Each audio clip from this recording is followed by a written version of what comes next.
Знаете ли, че азбуката в Марокко е подобна на българската?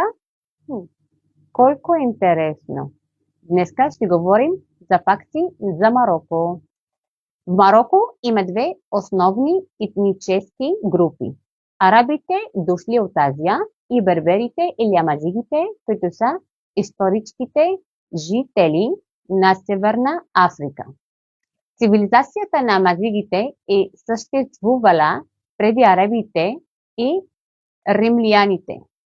Те имат свой собствен официален език и азбука, който се учи в училище.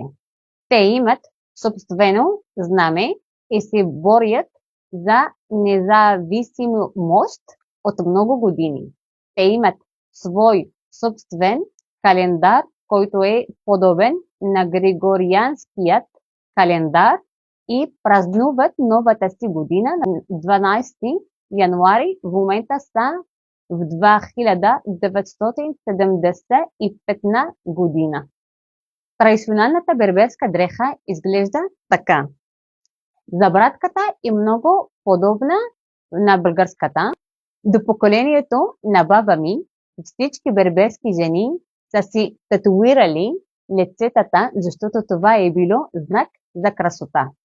Марокко има две официални езика, но в администрацията, освен арабски и берберски, се използва и френски.